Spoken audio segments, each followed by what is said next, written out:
You're saving for retirement, but pick the wrong IRA, and the IRS eats your profits. Most people get this backward.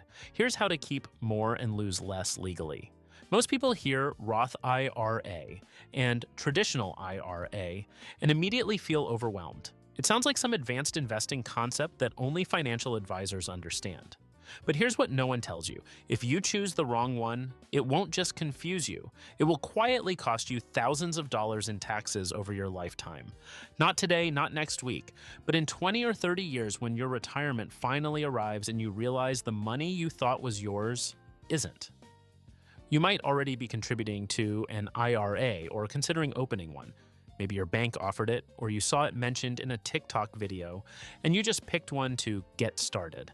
That's what Emma did. She was 28, earning around $60,000, and figured any retirement account is better than nothing. So she opened a traditional IRA. Fast forward to her mid-50s. Her investments grew exactly like they were supposed to, slow, steady, and consistent. But now, every time Emma wants to pull out her own money, she's paying taxes like she's earning a salary all over again. Retirement wasn't supposed to feel like another paycheck cycle. That's the trap. So how do you avoid it? Let's get into the real difference and show you how to come out ahead. Let's keep this super simple. A Roth IRA is an account where you put in money that's already been taxed. You don't get a tax break this year, but every dollar it earns, you never pay tax on it again. Ever. On the other hand, a traditional IRA gives you an upfront tax deduction. You skip paying taxes now. Sounds great, right? But that money is just sitting there, waiting to be taxed later, when you retire and start withdrawing. Now here's where it gets interesting. Emma and Alex are both 30 years old. Each put $6,500 into an IRA this year. Emma chooses a Roth. Alex goes with a traditional. Emma pays taxes on that $6,500 now. Let's say she's in the 22% tax bracket, so she pays about $1,430 in taxes. Not fun, but she's done. That money grows for 30 years, say to $60,000, and she gets to pull it all out completely tax-free. Alex avoids paying that $1,430 now. His $6,500 also grows to $60,000.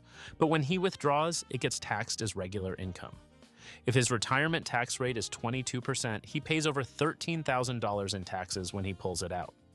So who really saved more? Emma. By paying less early on and keeping all of her future growth. That's why the timing of the tax hit matters more than most people realize. That doesn't mean the traditional IRA is always wrong. There are situations where it's the better play, especially when someone is in a high tax bracket now and expects to be in a lower one later. Let's say Jason is 40, married with 2 kids, and earns $110,000 a year. His tax rate is sitting at 24%, and between mortgage payments and childcare, every dollar matters. If Jason puts $6,500 into a traditional IRA, he gets a full deduction on his taxable income. That saves him around $1,560 this year.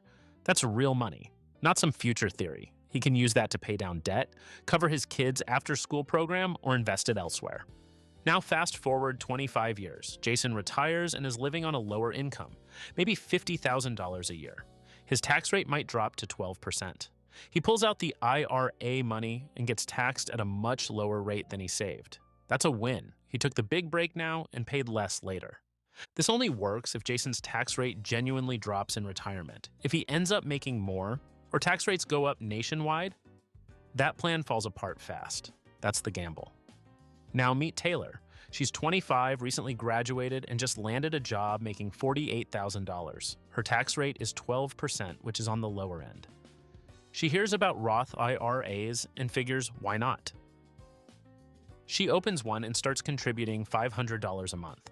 By the time Taylor is 35, she's making over $85,000. Her tax rate jumps to 22%, but she's already been building a Roth IRA for 10 years. She paid her taxes early, when they were cheap.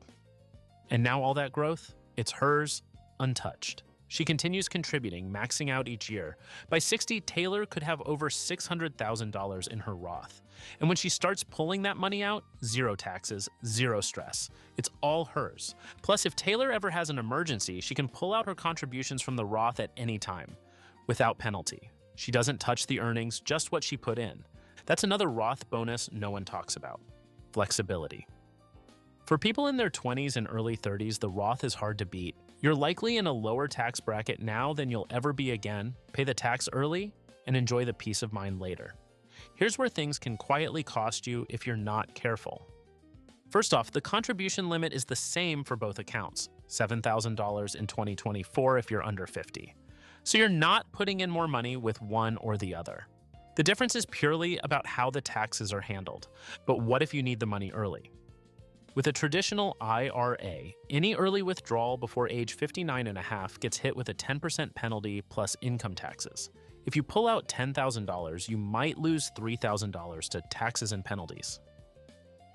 With a Roth IRA, you can always withdraw your contributions penalty-free. You already paid taxes on them. That flexibility is massive. The only time you get penalized is if you touch the earnings too early. And fees? That's on your investment choice, not the account type. Whether you use a Roth or traditional, you should always look for low-fee index funds or ETFs. High fees eat your gains, fast. Let's talk about the trap that most people never realize they're walking into. When you're in your 20s or 30s and don't earn much, that upfront tax deduction feels like gold. You get a bigger refund. Maybe you use it to pay bills or upgrade your phone. But what you don't see is the future cost. By skipping taxes today, you agree to pay on every dollar you earn later. When your investment is bigger, your income is higher, and the tax system might not be on your side.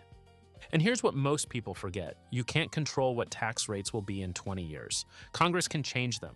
The IRS can adjust brackets. Inflation can push your income into higher tiers. The Roth gives you control. It says, I'll pay my taxes now and you never touch this money again. It's financial freedom in its purest form. If you're in your 20s or 30s working a full-time job and your income is under 6 figures, Roth is usually the way to go. You pay a small tax bill now in exchange for decades of untaxed growth. That's leverage. But if you're in your 40s, earning well into 6 figures, and looking to minimize your current tax bill, a traditional IRA might be your best tool. As long as you have a plan to convert to Roth later, or expect to live on less in retirement. Here's the advanced move: split the difference. You don't have to choose just one. Some people contribute to both. You could do half Roth, half traditional. That way, you diversify your tax exposure. You give yourself flexibility in retirement, and you hedge against whatever the government does with tax laws in the next 30 years. And if you want to know how to invest your IRA once it's open, the next video walks through the exact funds and strategies to grow your account without stress or second guessing.